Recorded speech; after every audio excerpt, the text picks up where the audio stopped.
Bonjour à tous et bienvenue à notre buffet froid. Comme promis la semaine dernière, on vous dresse le dessert. Maintenant, on va parler du cas Ash Manor, le manoir des cendres. Et là, on se croirait en plein dans une mini-série de Mike Flanagan sur Netflix. Vous ne pouvez pas voir parce que c'est un podcast audio, mais Fred a peur. Il a les chocottes, il en tremble. J'ai les chocottes. J'en profite pour faire une dédicace spéciale à mon ami Panda. Toi qui n'attends qu'une chose, c'est d'avoir peur dans ce podcast. Je t'assure que tu vas avoir les poils qui vont se hérisser. Là, on va essayer de traiter ça avec le plus de sérieux possible. Rien que pour toi. Donc, Ash Manor, À Panda. situé dans le Sussex, en Angleterre, a été construit dans les années 1200. Une famille que nous connaissons sous le nom de Kills, mais qui était un pseudonyme, a emménagé dans le manoir en juin 1934. L'ancien propriétaire a très facilement accepté de baisser le prix demandé. Donc de suite, la famille Kills se dit, il y a anguille sous roche, il n'accepterait pas de baisser autant le prix s'il n'y avait pas un problème quelque part. Il achète quand même. Il l'achète, mais parce que Monsieur Kills se dit, ça doit être un problème d'ordre technique, peut-être quelque chose au niveau de la plomberie ou un truc de cette toit. Oui. Oui. Technique, quoi. Voilà, il part La sur une fosse explication. septique qui marche pas. Mais il part sur une explication rationnelle en se disant, s'il y a un vice caché, on le trouvera, on le réparera et on passera à autre chose. Sa femme, elle, n'était pas aussi sûre que ça qu'il s'agissait d'une explication aussi banale. Immédiatement, elle s'est sentie très mal à l'aise dans la maison, dans le quartier des domestiques, et ce d'autant plus qu'elle avait appris que le personnel de l'ancien propriétaire s'était enfui. Donc forcément, ça l'interpelle. Pourquoi est-ce qu'ils sont tous partis et pourquoi est-ce que le propriétaire précipitamment décide de vendre? Il a dû se passer quelque chose. Ça la met quand même dans un certain état d'apprendre que les domestiques se sont fait la malle. Donc je sais pas si on peut croire qu'elle ressent quelque chose, tu vois.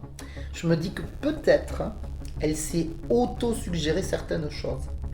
Ça a pu induire certaines sensations, mais, et c'est ce qu'on a vu quand on a traité des lieux hantés, on a tous rencontré un lieu où on rentrait pour la première fois sans connaître cet endroit, sans avoir notion qu'il s'y était passé quelque chose, mais en ressentant un climat malaisant et en étant frappé par cette sensation qu'il avait dû se passer quelque chose et qu'on avait envie d'en sortir le plus vite possible. Donc c'est tout à fait envisageable que ce soit ce type de sensation qu'elle ait ressentie. Oui, indépendamment des informations qu'elle avait pu avoir sur la fuite des domestiques.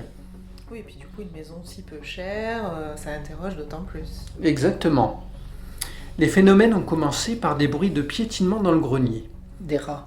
On ne sait pas. Une nuit, Monsieur Kill entend frapper à la porte de sa chambre. Pas une fois, pas deux fois, mais 3 fois.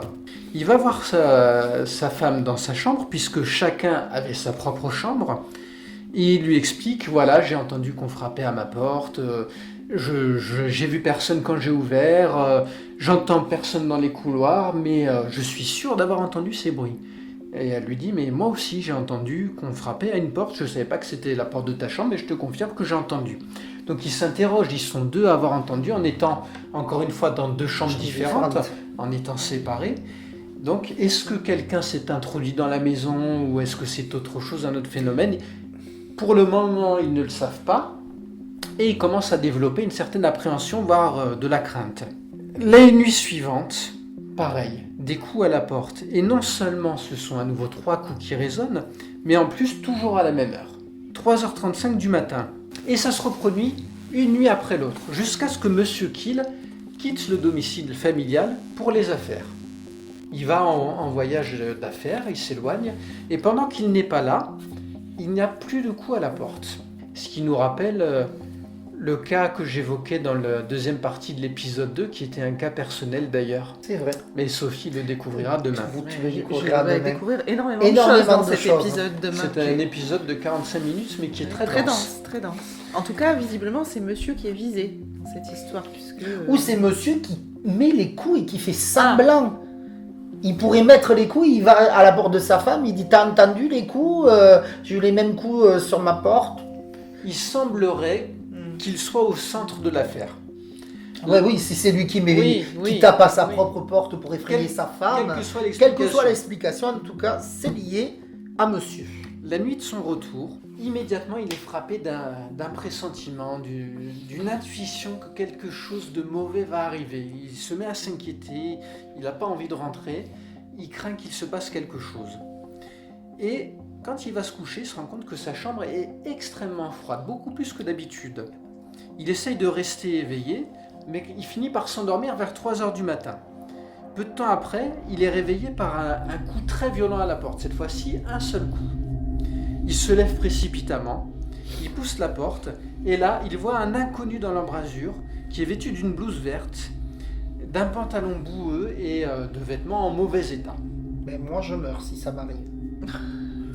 Il y a de quoi être terrorisé. Moi, je serais terrorifié plutôt. Et il voit cet individu qu'il ne connaît pas, qui porte un foulard autour du cou. Au début, il pense que c'est un serviteur, donc il lui demande ce qu'il fait là, mais l'homme ne répond pas. Donc il commence à s'impatienter, il décide de l'attraper par l'épaule pour le rudoyer et le faire sortir. Et là, sa main traverse l'air. Il n'arrive pas à le saisir. Ben moi, je remeurs une deuxième C'est fois. un fantôme. C'est un fantôme. C'est Enfin, l'impression qu'il en C'est a. l'impression qu'il en a. C'est Il passe à l'hypothèse travers. qu'il en développe. Ouais. Et terrorisé, il se précipite dans la chambre de sa femme en lui expliquant ce qu'il vient de voir. Donc elle l'écoute. Et pour lui faire reprendre ses esprits, pour l'aider à se ressaisir, elle va chercher de l'eau de vie. Et là, elle croise elle aussi l'inconnu en verre. Ses yeux étaient malveillants. Il la regardait comme s'il avait de mauvaises intentions. Il y avait un filet de bave le long de sa bouche. C'était comme s'il était possédé ou dans un état second. Elle voit en lui pour autant un vulgaire vagabond. Et agacée par sa présence, irritée par l'état dans lequel il a mis son époux, elle se jette sur lui pour le mettre à terre. Mais Mais pas terrorisé quand même. Hein. non, Elle elle impressionne, Mais cette et femme. elle lui lance même pas la bouteille d'eau de vie. Non, non. Moi, j'aurais Moi, pris je le sais, premier moi, j'aurais jeu, hurlé. ou j'aurais hurlé, ou Elle je ne lui l'a- lance la bouteille d'eau de vie. Non, Mais oui. elle garde l'eau de vie, Ouais, ouais, elle ouais. pose le flacon, mais elle va se jeter sur le. non, elle n'avait pas encore l'eau de vie, elle était Ah. en chemin. Quand même. Mais quand même, elle est courageuse, hein. Elle est prise d'un accès de colère. Ouais. Et dans cette colère, elle se rend compte qu'elle ne peut pas toucher cet inconnu habillé en vert. Donc elle retourne dans la chambre, elle s'en va. Et elle dit à son mari, je n'arrive pas à le toucher, mais il a quand même disparu. Donc ils sont plus ou moins rassurés de se dire cet inconnu n'est plus là, mais ils essayent de comprendre ce qui se passe. Et l'homme en vert se met à apparaître de plus en plus souvent, que ce soit auprès de Monsieur Kiel, de Madame Kiel, ou même de leur fille. Ce que note Madame Kiel, c'est qu'il apparaît souvent devant la cheminée de la chambre de son époux. Donc elle en vient à soupçonner qu'il s'est passé quelque chose par là. Alors on avait vu plutôt que la première fois, il portait un foulard au niveau du cou. Et une fois, alors qu'il levait la tête, elle voit qu'au niveau de son cou, voilà, il y a comme une trace de coupure, comme s'il avait été égorgé. Donc Madame Kiel, elle en déduit que c'est quelqu'un qui a été assassiné et dont le corps a peut-être été enterré au niveau de la cheminée. Fait de très bonnes déductions, Madame Kiel. Oui, hein. Elle reste... Moi, j'aurais déménagé déjà. Mais elle reste Moi, assez j'aurais terre à appelé le terre. curé, j'aurais fait exorciser la maison, j'aurais mis de la sauge, du sel sur les fenêtres, j'aurais fait venir le rabbin, l'imam, j'aurais fait venir toute la clique, l'eau bénite, les crucifix partout. Mais elle, dans un premier temps, elle ne se laisse pas impressionner et elle essaye de comprendre ce phénomène. Elle est Par très contre- courageuse. Par contre, ce qui les agace le plus au Kiel, c'est que leurs serviteurs, comme les serviteurs du propriétaire précédent, prennent la fuite les uns après les autres. Ils refusent de rester. On peut peut-être les comprendre. On peut les hein. comprendre. Hein. Or- On va se faire cher payer pour risquer leur vie. Non, c'est certain. Or, pour une famille fortunée comme ça, une vie sans serviteur, c'est certainement ce qu'il y a de plus effrayant. Et oui, faut mettre la main à la pâte du coup.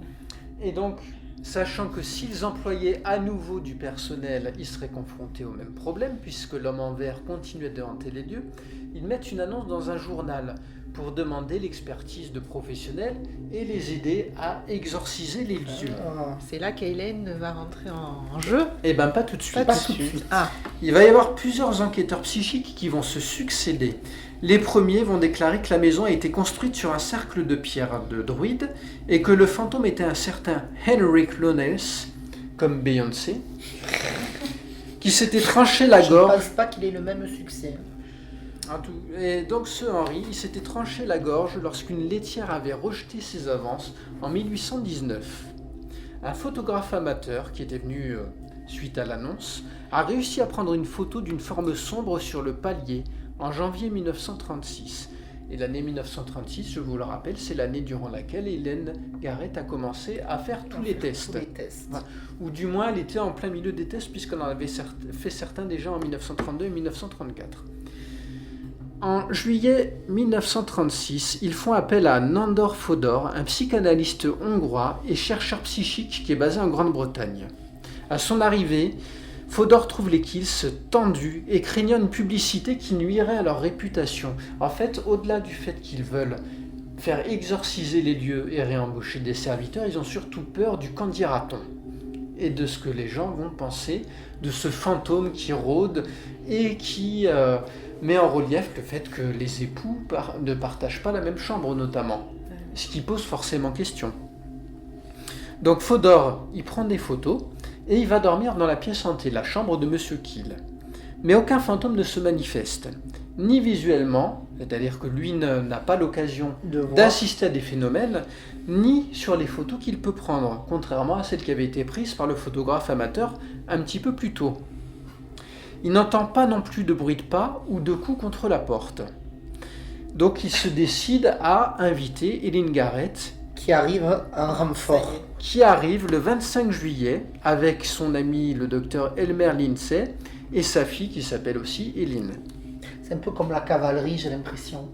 Il appelle le super pouvoir. Le dernier renfort, mais Le de la dernier même manière renfort, que mais dans... positivement, hein, je le vois très positif. Oui, hein, mais c'est ça. Comme il croit aux capacités d'Aylan, il lui dit viens parce que moi j'ai rien vu, donc viens. Mais ça me rappelle quand Harry Price avait été appelé au presbytère Borlée après que C'est vrai. plusieurs spécialistes soient intervenus sans succès. Hélène, elle va découvrir d'autres éléments sur le fantôme, des éléments qui ne sont pas les mêmes que les précédents exorcistes avaient mis en relief. Pour elle, c'est un jeune homme aux cheveux blonds qui aurait été torturé à mort dans un château à proximité. Et dans la réalité, il se trouve que les châteaux de Farnham et de Guildford se trouvent dans la région. Elle va rentrer en transe et va révéler qu'à l'époque de la bataille d'Azincourt, il y avait une prison à environ 500 mètres à l'ouest de la maison. La misère des âmes perdues qui y avaient été emprisonnées avait eu un grand impact sur la région. Fodor et d'autres personnes présentes ont dit au fantôme qui était mort qu'il devait partir, qu'il devait libérer le lieu et la famille de son emprise. Le fantôme a fini par accepter et parti avec réticence. Ce soir-là, les enquêteurs sont entrés dans la pièce hantée. Hélène est entrée en transe et son contrôle eut vanni par là. Il va donner cette explication à la hantise. Les fantômes se manifestent lorsqu'une atmosphère de malheur permet à un esprit de puiser de l'énergie et de raviver ses propres souffrances. Et là, il dit à la famille, « N'avez-vous pas découvert que ces choses ne vous arrivent que lorsque vous êtes perturbé, mentalement ou physiquement ? C'est vous-même qui entretenez ce phénomène. » Uvani a révélé que les Kills utilisaient le fantôme pour se mettre dans l'embarras les uns les autres. C'est comme s'ils utilisaient un proxy pour se faire du mal. En fait, les Kills ne voulaient pas que le fantôme parte. Plus tard, Madame Kill a révélé à Fodor que son mari était secrètement homosexuel, que c'était la raison pour laquelle ils dormaient chacun dans une chambre séparée, qu'elle-même en était réduite à prendre de la drogue, et que sa fille la détestait parce qu'elle était obsédée par son père et que donc elle la trouvait pathétique. C'était une situation qui était terriblement malheureuse. Il y avait beaucoup de tension entre eux. Fodor croyait que le fantôme était une distraction pour empêcher une hostilité ouverte. En utilisant le fantôme pour s'attaquer comme ça, ça évitait qu'ils se sautent à la gorge l'un de l'autre. Kill a confirmé, Monsieur Kill, qu'il ne voulait pas que le fantôme parte. Et pourtant, ces éléments révélés, le spectre n'est plus revenu. Et en même temps, ils ont demandé de l'aide pour le faire le partir. faire partir. C'est paradoxal un petit peu. Alors certainement parce qu'ils avaient conscience de leurs problèmes, mais qu'ils étaient incapables de les affronter, et donc en demandant à exorciser le fantôme, leur demande réelle c'était « aidez-nous à régler le conflit qui Une existe entre nous ». médiation familiale. Par fantôme interposé. C'est ça, c'est du conseil Ce conjugal qui, et est quand même familial. ce qui est quand même un peu compliqué dans la psyché de la famille, là, c'est qu'ils avaient peur du candidaton et au final, le candidaton, enfin, ils vont souffrir du candidaton parce que l'histoire du fantôme a révélé les dysfonctionnements très profonds de la famille. Oui, mais c'est intervenu plus tard et c'est la raison pour laquelle, Oui. quand on en parle aujourd'hui, on ne les connaît que sous un pseudonyme. Oui, donc c'est quand même un peu paradoxal. Mais Mais ils n'ont pas été touchés de plein fouet par le candidaton. donc C'est ça que je veux dire. voilà. C'est que, comme les révélations étaient C'était faites ma plus question. tard- Est-ce qu'à un moment donné, le candidaton ne les a pas rattrapés? Non, je ne pense pas. Mais le premier fantôme qui avait été un certain Henry Knowles comme Beyoncé, en fait c'était faux. Alors ça, c'était une première interprétation, mais avant de dire si c'était faux ou pas, il faut s'interroger sur ce qui a été dit sur les déclarations faites par Uvani, le contrôle de Hélène Garrett. Il y a des enquêtes qui ont été menées par la suite pour essayer de déceler dans l'histoire la véracité de ces éléments. Et sur l'écriture manuscrite qui avait été faite par l'intermédiaire de Garrett, ce qui a été dit, c'est qu'elle n'a pas été jugée concluante. L'apparente diction anglaise médiévale du fantôme n'a pas non plus été jugée authentique et il n'a pas été possible de trouver des informations permettant d'établir l'identité du fantôme ni la vérité de son existence dans l'histoire. Donc, est-ce que ce qu'Hélène Garrett a perçu pendant sa transe par l'intermédiaire de son contrôle Uvani est réel ou pas? C'est difficile à prouver. En revanche, il semblerait que les manifestations aient été vues non seulement par la famille, mais par d'autres personnes. Il y a différents témoignages. Ce qui est assez troublant, c'est la photographie qui a été prise par cet amateur d'une espèce de forme sombre. Alors, personne n'a été en mesure, même avec les techniques modernes, de dire ce que c'était. Il se trouve que dans l'histoire de la médiumnité, il y a eu des cas de trafic de photos, avec de la surexposition, etc., pour donner l'illusion qu'il y avait un spectre, mais a priori, il n'y a pas de preuve qui permettrait de dire que de tels procédés ont été utilisés sur ces fameuses photos de la forme sombre.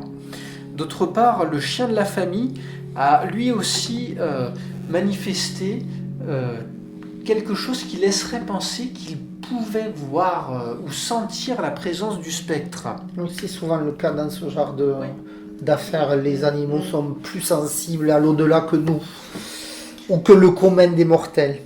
Et ce que dit au final Fodor, le fameux psychanalyste hongrois, c'est « Il se peut que ceux qui sont dans un état psychologique précaire, dans un lieu rempli de souvenirs et de traditions historiques, entrent en de rares occasions en contact avec une force ou une intelligence autre que la leur. » Et est-ce que on a des informations sur les anciens propriétaires qui finalement ont vendu peu cher, ou est-ce qu'il y a eu quelque chose qui a été fouillé Alors ça, on n'a pas réussi à en trouver dans le cadre de notre enquête. Ça aurait été intéressant à mettre en lien avec ce qui s'est passé pour la famille Kiel.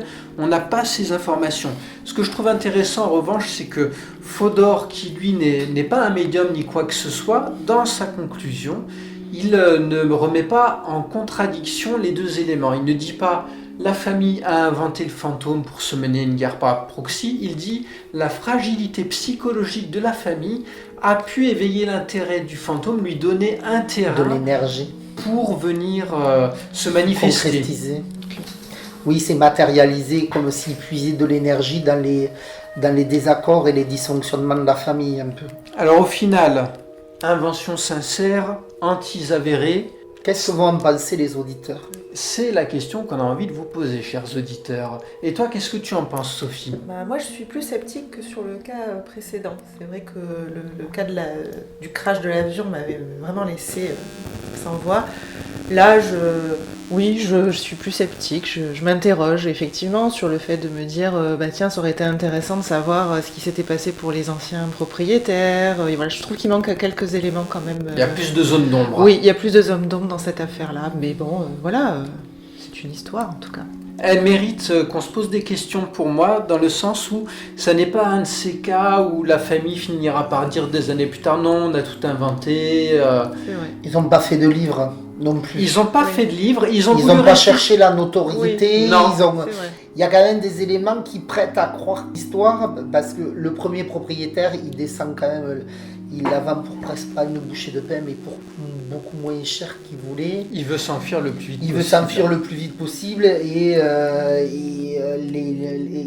la famille Skills, si je me souviens de son nom, Skills, je prononce toujours très bien, reste malgré tout. Donc, Il y a tous les domestiques qui se tous les sont domestiques enfuis. s'en vont. Pourquoi ils s'en vont?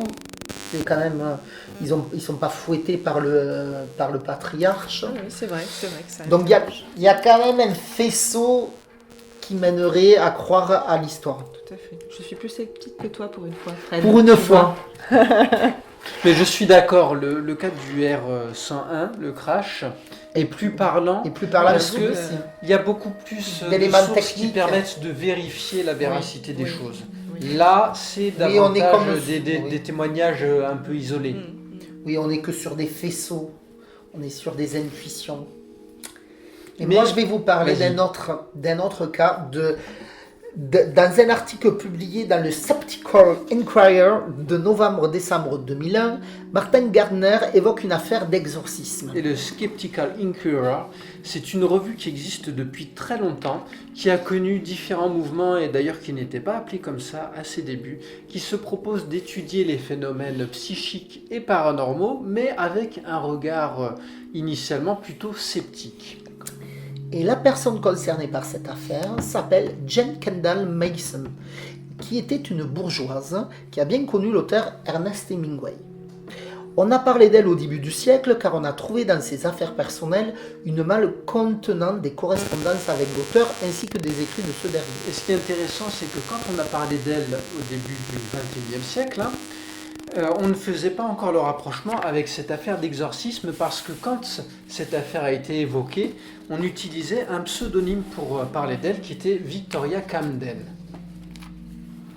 Un jour, alors qu'elle participait à une session de Ouija, elle sentit ses doigts échapper à son contrôle et épeler des messages de l'au-delà. Elle se mit par la suite à parler comme si un démon utilisait son corps comme outil de communication. Elle restera très persuadée pendant plusieurs années que des esprits prennent possession de son corps. L'un de ces esprits aurait été une sorcière de Salem qui aurait réussi à échapper à la pendaison. Ebbon la surnomma Ruth. Et Ruth ne se contente pas de communiquer par l'intermédiaire de Jane, si on en croit cette dernière. Elle se jette en l'air dans les pièces, s'écrasant au sol, et elle aurait même essayé de noyer Jane dans sa baignoire. Et juste pour faire un petit aparté, Ebbon que tu mentionnes, c'était un assistant de Helen Garrett qui a participé en tant que rédacteur en chef à la création d'une de ses revues sur les phénomènes psychiques. Et c'est lui qui relate cette affaire qui a notamment pris des notes à certains moments clés, qui était présent sur les lieux avec Helen Garrett, qui a tout vu et tout enregistré. Cette Jane, elle avait un époux. Et son époux, il sollicitait l'aide d'un psychiatre parce qu'il était très inquiet par toutes ces choses qui arrivaient à sa femme. Et le fameux psychiatre s'appelait le docteur Robert Laidlaw, qui appela à son tour Helen Garrett car elle l'aidait souvent lorsqu'il rencontrait des patients se disant possédés. Martin Ebbon, éditeur et ami de Garrett, apporta un soutien technique. C'est lui qui enregistra sur une bande audio des moments durant lesquels Jane était possédée. Il évoquera cet épisode dans son livre The Devil's Bride, Exorcism Past and Present. En fait, quand on se répartit les chapitres Tu avec lui Fred, laisses, je fais en sorte de lui laisser tous les noms anglais. Tu le gâtes. C'est pour que je progresse, cher auditeur. Ça part d'un bon sentiment et ce n'est pas de la torture, même si ça en a l'air. Et ce fameux livre est paru en 1974, qui est une très très bonne année. C'est d'ailleurs la meilleure année du siècle. Tu partages, hein. Je cautionne. Je sais pas, j'étais pas né. Fanfaron. Dans ses écrits, Ebbon utilise le pseudonyme Victoria Camden, comme vous l'a dit Léo, pour parler de Jane. Et il faudra attendre une conférence en 1999 avant qu'il ne révèle qu'il s'agit bien d'elle. Donc 25 ans après l'apparition de son livre. En arrivant sur place, Garrett traversa le bâtiment pour se faire une idée de l'endroit, puis s'assit sur le canapé du salon, enleva ses bijoux et rentra en transe comme à son habitude. Elle fut d'abord remplacée par Uvani, puis par Abdul Latif. Ebbon explique qu'à ce moment-là, Jane fut prise de convulsions et cria avec une voix qui ne ressemblait pas à la sienne. « Je veux la paix !» Elle s'effondra ensuite au sol, prise de sanglots, puis rampa jusqu'à Gareth pour appuyer sa tête sur les genoux de cette dernière. Le docteur Laidlaw et l'époux de Jane étaient présents à ce moment et observaient la scène sans savoir comment réagir. Là, il faut imaginer tous ces gens qui sont dans la pièce de la maison, avec Jane qui est en train de ramper, qui est prise de convulsions, qui a la voix déformée et qui demande à ce qu'on la libère, qui vient s'appuyer contre Hélène Garrett, qui elle-même est en transe, qui est en train de parler avec la voix d'abord de Uvani, puis ensuite de Abdul Latif. On a tous les ingrédients d'un film d'horreur classique. Abdul Latif essaya de négocier avec Ruth, le fantôme de la sorcière, pour lui demander de laisser Jane. Mais Ruth refusa de l'écouter. Abdul Latif posa sa main, la main d'Hélène Garrett en fait, sur la tête de Jane et dit ces mots. « Tout va bien se passer. Pour trouver la paix, tu dois abandonner cet enfant et la laisser vivre sa vie. Tu pourras alors suivre ton chemin de l'autre côté. Tu trouveras des personnes comme moi pour t'aider. » Aylan reprit alors connaissance. Elle demanda immédiatement ce qui venait de se passer. Ce n'est pas Ruth, mais Jane qui lui répondit. « Je crois qu'on a tous besoin d'un bon verre, ajouta Aylan. Alors que le groupe reprenait ses esprits, en dégustant des sandwichs et en buvant, Jane déclara « J'ai beaucoup souffert de tout ça, mais je n'étais pas effrayée, ce qui m'étonne. C'est un peu comme si on montait sur un cheval qui nous envoyait valdinguer dans le décor et qu'on se disait « Je sais qu'il va recommencer, mais je n'ai pas peur de lui. » Au fond de soi, au fond de notre âme, on a peur et pourtant, je ne me sentais pas effrayée.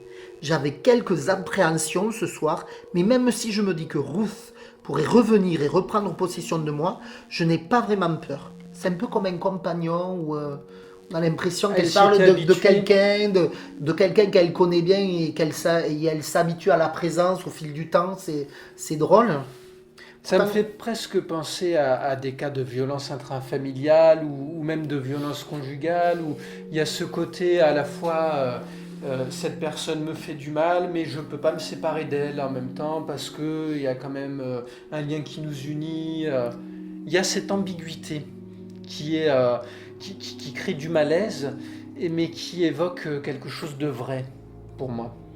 Mais tu secoues la tête, on écoute. Non, je réfléchis à ce que tu dis et c'est pas que je suis pas d'accord. Je ne suis pas forcément d'accord avec ce que tu dis. Je pense qu'elle s'était plutôt habituée à Ruth comme si c'était un compagnon de voyage ou quelqu'un avec qui elle avait un lien, une symbiose, parce qu'elle dit qu'elle n'a pas vraiment peur. Donc j'ai pas cette impression, moi, j'ai plutôt une impression où quand même elle partage quelque chose, un lien ou quelque chose de fort, mais pas dans la c'est pas une vraie violence, il n'y a pas de soumission de l'un à l'autre, c'est plutôt là je suis en total désaccord avec toi. Elle dit comme quand son mari se décide à appeler le psychiatre, mais je suis d'accord. Ce qu'il dit, c'est que ça fait des années que ça dure dans un premier temps, que c'est quand même quelque chose qui est imposé, qu'elle l'envoie valdinguer dans les pièces, qu'elle a manqué de la noyer. Alors quand tu me dis je ne vois pas de violence là-dedans, j'ai du mal à te rejoindre. C'est pas comme ça que je devrais l'exprimer. C'est que comme elle dit qu'elle n'a pas vraiment peur, il n'y a pas, j'ai pas le même sentiment que toi où on est sur une relation. Je sais pas comment l'exprimer. Dans ce que tu dis, il y a quand même une notion de peur dans ce que tu dis. Alors que là, la Jane, elle n'a pas peur. Elle est consciente et presque elle accepte les choses. Mais les ça, choses c'est de la résignation. Je sais et pas. la résignation et la peur, ce sont deux choses différentes. Et dans des cas de violence familiale, que ce soit familiale ou conjugale ou quoi, et souvent il y a une forme de résignation et même d'apathie, où la personne n'est même plus en mesure de ressentir de la peur parce que c'est son quotidien et qu'elle accepte ça comme quelque chose de normal presque, de normalisé, de banalisé. Et c'est ça qui fait que le phénomène perdure et existe. Oui, est-ce qu'elle ressent pas aussi la souffrance finalement de la de la sorcière. de la sorcière et du coup à un moment donné, alors certes elle est maltraitée mais en même temps Il y a une espèce de fusion entre eux au Ouais. final. Parce Et que en même temps, elle le dit je veux la paix. au Quand fond, l'exorcisme c'est pour arrive, ça, elle ouais. dit je veux la paix. Et Mais- je veux la paix, qui est-ce qui le dit? Est-ce que c'est Ruth ou est-ce que c'est Jane? Est-ce que c'est Jane qui, tout en disant non, j'ai pas peur, je suis habituée, veut quand même être libérée parce qu'elle a accepté de se soumettre à cet exorcisme. Donc il y a quand même cette notion-là. Je pense qu'il y a beaucoup d'ambiguïté et il y a un grand paradoxe dans ce qu'elle va manifester. À la fois ce côté je veux en être libérée, je suis d'accord pour qu'on exorcisme, et en même temps, mais cette présence je m'y suis habitué et si elle disparaît, je vais ressentir un manque. Et les deux choses peuvent paraître en contradiction, mais finalement elles sont compréhensibles aussi. Mais moi, je suis pas, tu vois, elle dit quand même, c'est un peu comme si on montait sur un cheval qui nous envoyait valdinguer dans le décor et qu'on se disait, je sais qu'il va recommencer, mais je n'ai pas peur de lui. Ben oui, mais donc tu Donc, sais qu'il va t'en y a pas- valdinguer dans le décor. La Oui. notion de violence, elle est omniprésente Mais dans ce oui, qu'elle dit. mais elle n'a pas peur de cette violence parce qu'il n'y a pas de résilience là-dedans où elle s'habitue. Il n'y a pas d'habitude. On a l'impression plutôt qu'elle accueille les choses comme si c'était, ce que disait Sophie, c'est un peu juste. Moi, je le prends un peu comme ça, comme si c'était en fait la sorcière qui voulait être libérée et que il y a besoin que cette violence qui s'exerce contre Jane, on peut le dire comme ça, mais c'est une violence qui est nécessaire à la libération de la sorcière. Moi, je le vois plutôt comme ça. En fait, ce n'est que c'est un peu comme un outil. La Jane, elle est utilisée comme un outil ou comme, je sais pas comment on dit, un intermédiaire pour que la sorcière, en gros, elle puisse s'exprimer. Je vois plus la violence que Jane reçoit comme un moyen d'expression que Ruth peut avoir, que la sorcière peut avoir, en disant, moi, voilà, je ne peux m'exprimer que comme ça, pour que vous puissiez m'aider à ce que je passe de l'autre côté. Mais ça, c'est pas du tout en contradiction avec ce que je suis en train de te Donc, dire. voilà. Et souvent, ce qu'on te dit dans le phénomène des violences conjugales, c'est que la violence, c'est le moyen de communication de la personne qui exerce les coups ou la pression morale ou quoi que ce soit. Et ça n'excuse en rien la violence. Ça montre qu'il y a une relation qui est biaisée avec une forme de domination que là, je vois aussi dans cette relation du fantôme avec Jane. Je suis surpris de ton interprétation du phénomène en fait, parce que quand je reprends les termes que toi-même tu as utilisés, quand elle parle tu sais que ce cheval va t'envoyer valdinguer, qui a pas de peur, mais dans les violences conjugales, quand tu étudies la question des violences conjugales, encore une fois, la peur souvent elle est même plus là parce qu'il y a une forme d'apathie complète. La personne n'est plus en mesure d'être dans la peur et c'est bien ça qui est inquiétant d'un regard extérieur, qui est inquiétant pour les personnes autour, parce que quand tu n'as plus peur de la violence qui s'exerce sur toi, c'est là que tu n'es plus en mesure d'établir des limites et c'est là qu'on verse dans des excès qui souvent finissent par être... Pourquoi pas, j'entends. Mais merci d'entendre. Mais en tout cas, je pense que vous êtes ni contradictoires l'un et l'autre en fait. Ce que dit Léo par rapport à la violence pour moi est vrai, et ce que tu dis toi par rapport au message de la sorcière est vrai aussi. C'est-à-dire que elle veut faire passer quelque chose, n'empêche qu'elle est violente vis-à-vis. Mais ça, je suis d'accord à 100%. Donc je pense que les deux finalement ne s'opposent pas. Non, mais là où on s'oppose, c'est pas là-dessus, parce que là-dessus on est. Oui, je pense qu'on est effectivement d'accord. Là où on s'oppose, c'est dans la façon dont on interprète le ressenti de Jane, qui pour moi est purement une victime. Et pas pour moi. Voilà, donc, pour moi, il y a cette notion de violence. Elle est victime de violence. Et donc, à partir de là, il y a un déséquilibre. C'est son côté cartésien. Non, c'est que... En fait, j'arrive pas à j'essaye de me mettre à ta place pour essayer de comprendre ton point de vue. Et j'arrive pas à percevoir. Mais moi non plus. Mais c'est pas grave en même temps, c'est pour ça qu'on Si, est mais là, Léo. ça m'intéresse parce que, en fait, je m'attendais pas du tout à cette lecture de ta part et j'ai envie de comprendre comment tu en viens là. Pour l'instant, j'ai un peu de mal, mais peut-être qu'avec le recul et en réécoutant, ça va me paraître plus clair. Peut-être, nous réécouterons Mais c'est vrai ensemble. que Moi, là, j'ai du mal à comprendre l'analogie avec les violences familiales, donc, mais parce qu'on n'a pas le même prisme, tout simplement. certainement. C'est pas. Après, peut-être que effectivement, en réécoutant, ou peut-être en relisant les notes, peut-être que j'adhérerai à ce que tu me dis. Il y a pas de. Mais t'es pas obligé d'adhérer. Non, j'ai je suis pas obligé. j'ai pas J'ai pas dit forcément que raison, j'allais hein. adhérer ou que l'un et l'autre avaient plus raison. Il n'y a pas de souci, mais je le voyais pas comme ça. Donc, Mais là, ça me pour le surprend aussi. C'est pour ça que je me suis permis de réagir. Donc, mais ça Mais sert à c'est bien ça qu'on aussi. ait un tiers aussi, Exactement. en la personne de Sophie, qui se met entre nous deux là vraiment pour le coup. Oui, c'est ça. Moi, j'ai pas envie de prendre parti. En plus, j'ai pas un avis très tranché sur la question, mais en tout cas, oui, effectivement, vous n'êtes pas tout à fait d'accord. Moi, c'est vrai que j'ai tendance à voir quand même Jane en victime, mais par contre, je trouvais intéressant, Fred, ce que tu disais sur le rapport de la sorcière et le fait qu'elle veuille passer Un message. quelque chose et qu'elle le fait par la violence. Ça, pour moi, c'est assez clair aussi. Et pendant les mois qui suivirent l'exorcisme, Jane fut moins persécutée par la sorcière. Demi-victoire, on va dire, ou demi-échec pour Aylan. Le Laidlaw note de profonds changements dans ce qu'il observe. Pour lui, les moments de possession paraissent moins réels, comme si Jane essayait de reproduire ce qui lui était arrivé de façon consciente, peut-être, dit-il, par besoin d'attention. Sa consommation de plus en plus importante d'alcool ne fait que renforcer la difficulté à distinguer ce qui pourrait révéler de phénomènes inexplicables et d'une volonté affichée de faire croire à une possession. Ce qui est intéressant, c'est que lui qui était je ne sais plus s'il est psychiatre ou psychanalyste, en tout état de cause, il la connaissait avant l'exorcisme et il a continué de la voir après. Et il arrive à observer des différences dans son comportement qui sont suffisamment significatives pour qu'il en vienne à se dire auparavant, il y avait une forme de conviction d'être possédé, que ce soit la réalité ou pas, et par la suite, il a l'impression qu'elle joue la comédie. Qu'elle veut attirer l'attention.